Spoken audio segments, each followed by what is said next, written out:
Friends, आप सभी को वेरी वेरी गुड इवनिंग। मैं देव तोमर स्वागत करता हूं आपके अपने YouTube channel Dev sir all in one में। और आज हम अपने इस प्लेटफॉर्म पर एक नया सब्जेक्ट, नया विषय शुरू कर रहे हैं। आप जरूर जुड़िएगा और आप वीडियोस को शेयर से जरूर कीजिएगा। आज हम तर्क शक्ति यानी रीजनिंग का एक चैप्टर पढ़ाते हैं आपको, कैलेंडर। अगर आप कॉम्पिटिशन एग्जाम्स की तैयारी कर रहे हैं और आगामी परीक्षाओं की आप देना चाहते हैं तो आप इस वीडियो को आप अंत तक जरूर देखिएगा, शेयर कीजिएगा। रीजनिंग एक महत्वपूर्ण विषय है और रीजनिंग में भी कैलेंडर एक महत्वपूर्ण टॉपिक है। चलिए उसी की आज चर्चा करते हैं। कैलेंडर जो होता है, आपको हम बता दें, विश्व में अनेक प्रकार के कैलेंडर मौजूद हैं। उनका अपना अपना अलग अलग महत्व होता है। भारत में जो कैलेंडर, राष्ट्रीय कैलेंडर यूज किया जाता है, उससे बोलते हैं ग्रेगोरियन कैलेंडर। तो व्यूअर्स, आज की वीडियो को हम शुरू करें उससे पहले हम आपसे कहना चाहेंगे कि आप ज्ञानेंद्रियां जो आपके पास मौजूद हैं उनको सक्रिय रखें, ध्यान से सुने, हर शब्द पर गौर दें, क्योंकि हमारा जो अध्ययन का तरीका होता है, अध्यापन का तरीका होता है, वह समग्र विश्लेषण पर आधारित है। आपको तर्क शक्ति भी पढ़ाई जाएगी, कुछ ऐसे फैक्ट जो जीएस के पर्पस से पूछे जाते हैं वह भी आपको बताए जाएंगे। हम आपको बतलाते हैं कि मनुष्य जब सभ्यता का विकास हुआ तो उसने अपना जीवन व्यवस्थित करना शुरू कर दिया, कैलेंडर का विकास हुआ।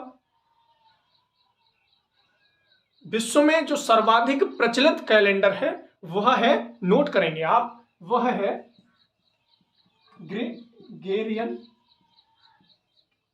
कैलेंडर। ध्यान से समझिएगा,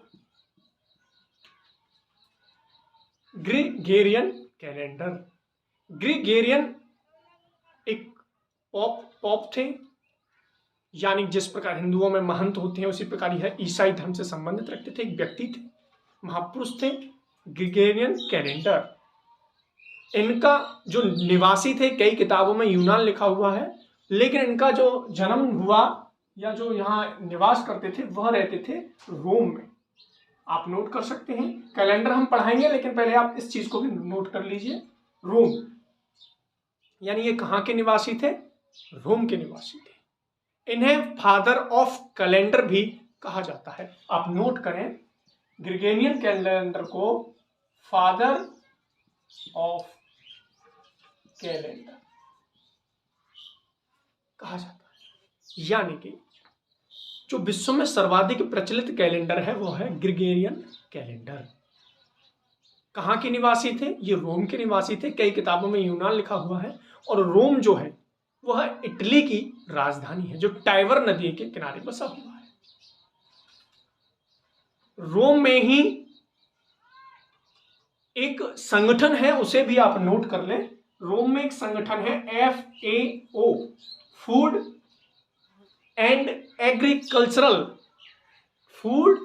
एग्रीकल्चरल ऑर्गेनाइजेशन, FAO, खाद्य कृषि संगठन, जिसकी स्थापना हुई थी 1945 में।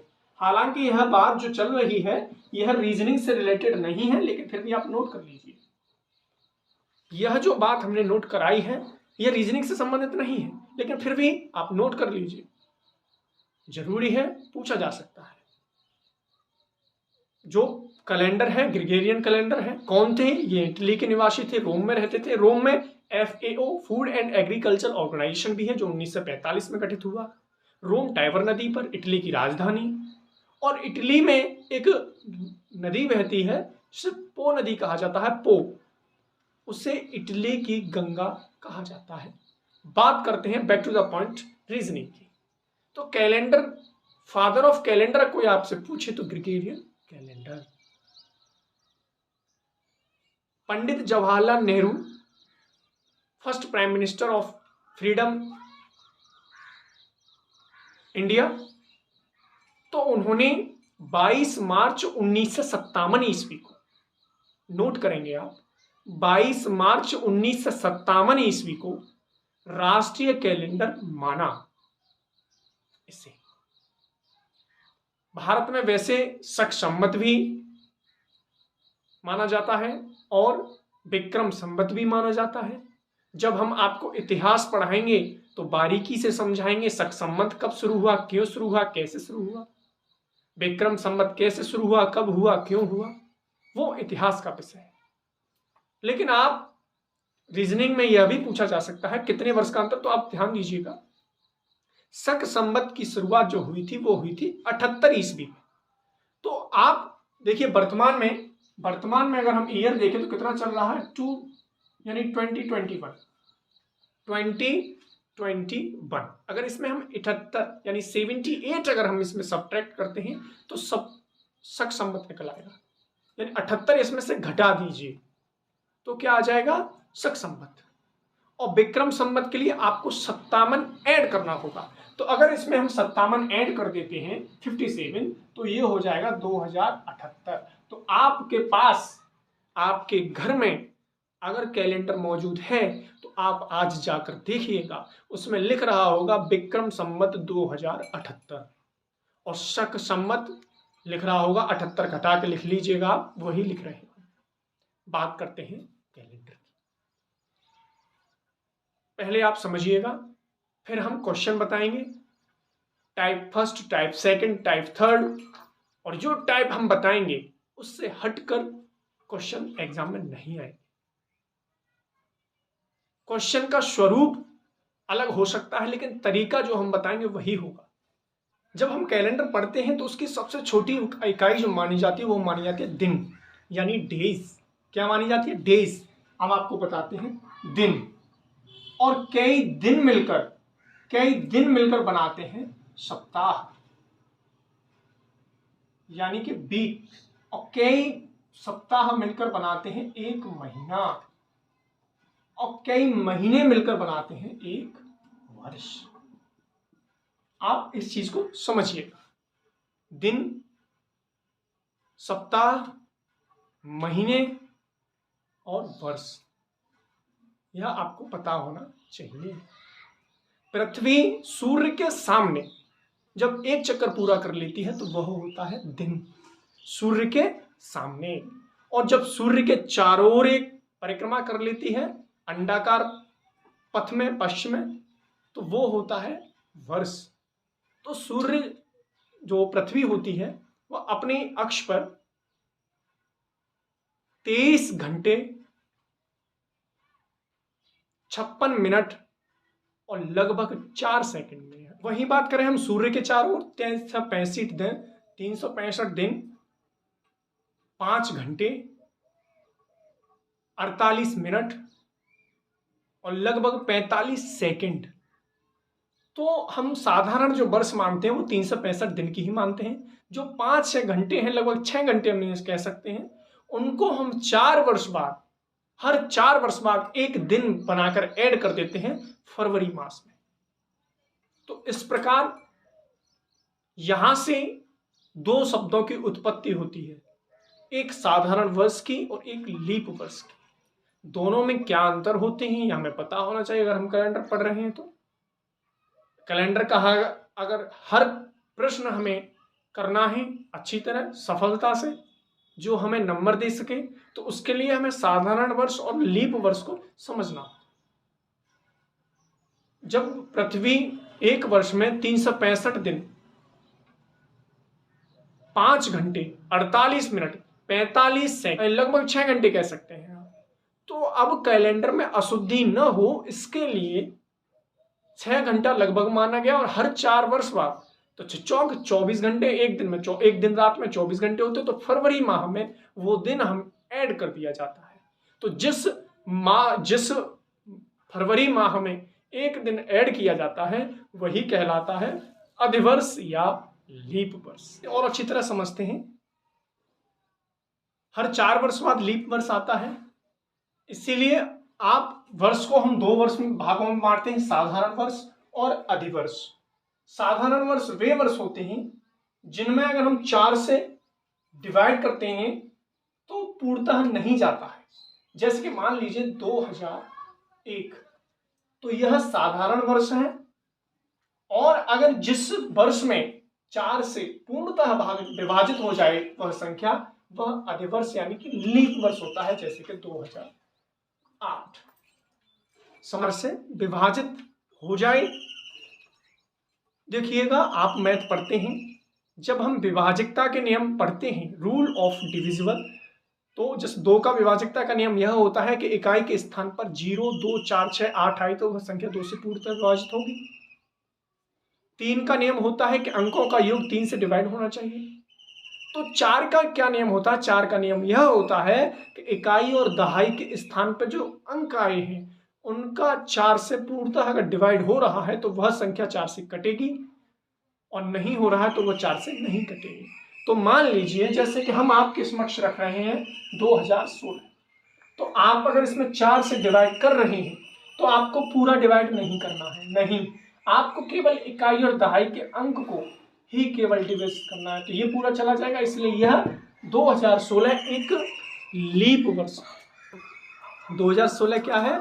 एक लीप वर्ष है। और देखिएगा, आगे हम क्वेश्चन की ओर बढ़ें, उससे पहले और जानकारी इसमें समझ लीजिएगा।